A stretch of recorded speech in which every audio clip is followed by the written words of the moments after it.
আসসালামু আলাইকুম সুপ্রিয় দর্শক, আশা করি সকলেই ভালো আছেন। আলহামদুলিল্লাহ, আপনাদের দোয়ায় আমিও ভালো আছি। দর্শক, আপনাদের সাথে আছি আমি অধ্যয়নরত ডিপ্লোমা কৃষিবিদ মাহফুজুর রহমান। আলোচনার আজকের পর্বে আপনাকে স্বাগত। সুপ্রিয় দর্শক, আজকের আলোচনার বিষয়বস্তু ধান ফসলে দস্তা সারের ঘাটতি দেখা দিলে কি কি রোগ হতে পারে তার সম্পর্কে বিস্তারিত আলোচনা।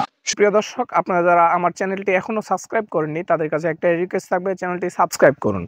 সুপ্রিয় দর্শক শ্রোতা, ধান লাগিয়েছেন কিন্তু বুঝতে পারছেন না ধানের ফসল জমিতে কি সমস্যা বা ধানের ফসলি জমিতে কি রোগের দেখা দিয়েছে। প্রিয় দর্শক শ্রোতা, দস্তা সারের ঘাটতি দেখা দিলে ফসলি জমিতে হতে পারে বিভিন্ন ধরনের রোগ। যেমন ধান গাছ মাঝে মাঝে খাটো হয় ও বসে যায়, ধানের পুরনো পাতা বাদামি ও কমলার আকার ধারণ করে এবং মাঝে মাঝে এই পাতাটি সাদা হয়ে যায় এবং ধান গাছের বংশবিস্তার হয় না, অর্থাৎ ধানের কুশি কম হয়।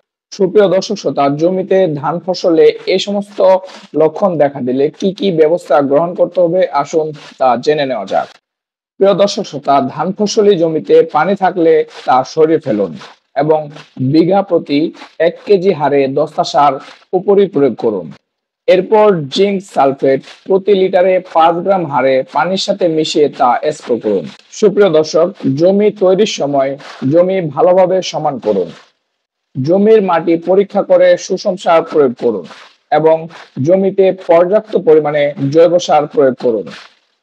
সুপ্রিয় দর্শক, আপনার জমিতে দস্তা সারের ঘাটতিতে কি কি লক্ষণ দেখা দিতে পারে এবং ফসলে কি কি সমস্যা হতে পারে এবং সমস্যা হলে কি কি ব্যবস্থা গ্রহণ করবেন তার সম্পর্কে বিস্তারিত জানানোর এবং বোঝানোর চেষ্টা করলাম।